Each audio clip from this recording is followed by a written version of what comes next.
फेफड़ों के मरीज़ों की तादाद आए रोज़ दिन ब दिन क्यों बढ़ रही है?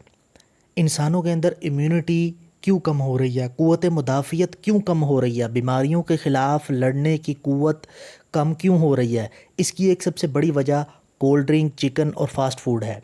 नाज़रीन, ये जो आप हाल देख रहे हैं, ये बहावलपुर के कुछ इलाकों का है। बहावलपुर का सीवरेज का निज़ाम दरहम भरम हो चुका है, मगर यहाँ इंतज़ामिया सिवाय वक्त पर तनख्वाह लेने की और कुछ नहीं कर रही।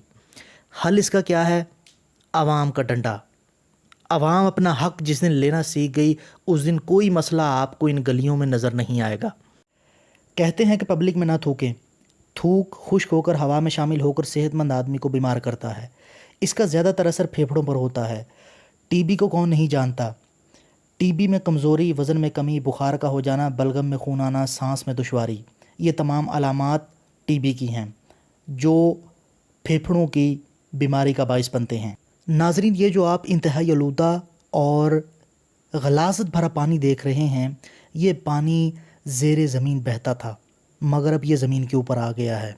एक थूक से कितना नुकसान होता है वो तो आप जान ही गए हैं, लेकिन अगर ये पानी ज़मीन के ऊपर आ गया है तो इससे आप सोचें कि तरह तरह की किस तरह की बीमारियां जन्म ले सकती हैं। नुकसान ये है कि सांस के ज़रिए हमारे अंदर, हमारे बच्चों के अंदर जाकर फेफड़ों के मर्ज़, खांसी, बुखार, ज़ुकाम, हैज़ा और कई तरह की बीमारियां जन्म ले रही हैं, सिर्फ़ और सिर्फ इस गलाज़त भरे पानी से।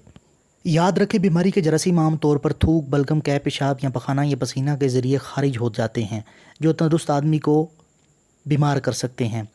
बहुत सी बीमारियों को फैलाने का सबब पानी और खाना है। अक्सर जगहों पर यही पानी सब्जियां उगाने के लिए इस्तेमाल होता है। मरीज़ के पानी और खाने का दूसरा शख्स इस्तेमाल करने से इंतहाई परहेज़ करे।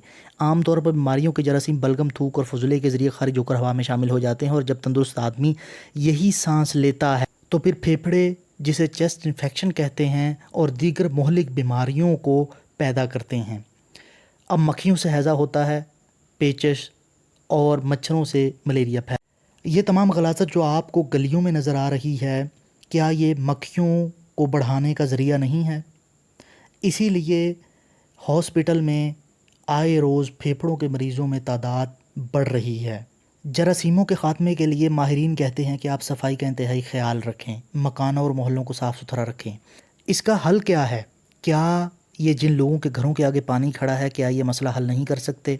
बेशुमार हल निकाले जा सकते हैं, मगर क्या अपने घर के आगे मट्टी डालकर दूसरे घर के आगे पानी कर देना, क्या ये मुनासिब है? ये तमाम निशानियाँ कुर्ब क़यामत की हैं। एक सोचता है कि दूसरा नहीं करता तो मैं क्यों करूं। हमारा सबसे अहम और सबसे बड़ा मसला कि हम वोट लेने वालों से हिसाब नहीं मांगते। जिस दिन हमने हिसाब मांगना शुरू कर दिया, उस दिन हमारे मसाइल हल होना शुरू हो जाएंगे। ये लोग आपका टैक्स लेकर आपका खून निचोड़ते हैं। क्या आपका कोई हक नहीं कि इनसे जवाब मांगे? 4-4 साल से सड़कें टूटी हुई हैं, इनको ठीक किसने करना है?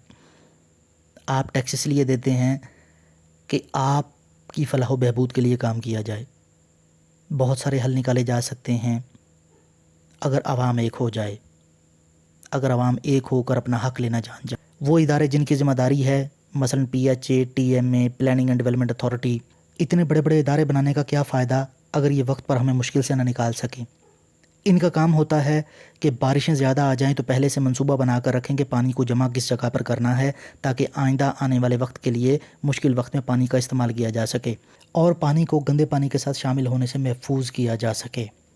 मगर आवाम की जेबों से टैक्स की सूरत में पैसे निकाल लेते हैं, लेकिन आज तक आवाम को अपने नुमाइंदे MP, MNAs को सिलेक्ट तो करती है, लेकिन उनसे हिसाब करना नहीं आया।